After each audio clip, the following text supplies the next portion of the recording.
Welcome to another devotional today. Hope everyone is all right and you're surviving whatever you need to survive. And just know that, look, God have your back. It's going to be okay. So, this is Mr. Bon, Mr. Big Overnight, out here ready to get you guys up and running with another devotional. Went into Job chapter 8 from 1 to 10, discussing Bildad's first response to Job. But before I get into the video, remember to like, save, share, and comment on the video, and let's keep this conversation going. All right. So here beginneth. Then Bildad the Shuhite replied to Job, "How long will you go on like this? You sound like a blustering wind. Does God twist justice? Does the Almighty twist what is right? Your children must have sinned against him. So their punishment was well deserved. But if you pray to God and seek the favor of the Almighty, and if you are pure and live with integrity, he will surely rise up and restore your happy home. And though you started with little, you will end up with much. Just ask the previous generation. Pay attention to the experience of our ancestors. For we were born but yesterday, and know nothing. Our days on earth are as fleeting as a shadow. But those who came before us will teach you. They will teach you the wisdom of old." Now, this is a particular scripture reading where Job is still going through his horrific, challenges with having been basically attacked by Satan. And his friend Bildad is now responding to him for the first time and saying some things that he really doesn't want to hear at this time. All right, and as we go on, we're going to just read this excerpt that kind of discusses it, where he says, "You're getting what you deserve."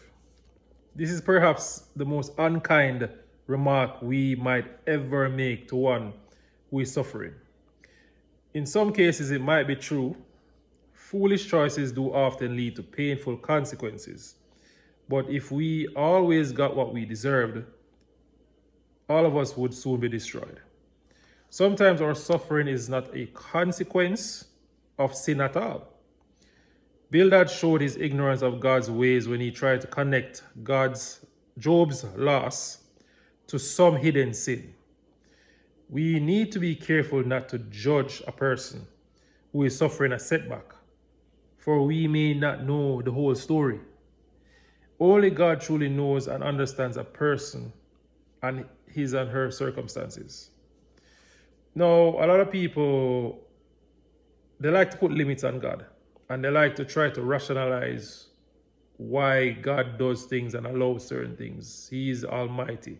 He can literally do anything he wants.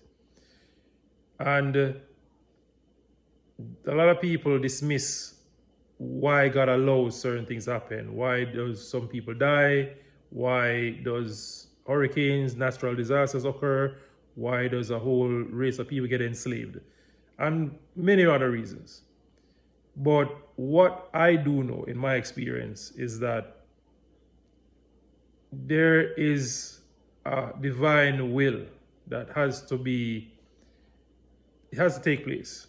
And in my personal experience and what I know how God works, he always tends to take bad things and turn it into something good, to show you his power, to show you his way of leading you to him. I tend to get to understand that human beings don't necessarily come to know God out of their own will. Sometimes they have to go through some hardships or some horrific thing to lean on him, so God can show you who he really is. And that's how it's unfortunate, but that's what I tend to normally see what happens from my experience and lifetime as a believer, the son of a pastor, was a deacon as well of my father's church, and I do still serve the church, but not in that capacity anymore. I do tend to see that persons come to God when they had some kind of tragedy. And it's a lesson in order to go to the blessing. So hopefully persons can learn from these examples, because there's a lot of people who reject this. and they don't want to accept none of this. They think it's garbage. But in your lack of understanding of how God works, just try to learn this one thing, that you are in a time and space where God created many things for our, for us to see a miracle. He is a very mysterious being, and a lot of you are just not gonna believe certain things unless you do see something that's out of this world. So if you like the video, give me a thumbs up, like, save, share, and comment on the videos. We'll keep this devotional going, and I hope you have a great week. Peace out.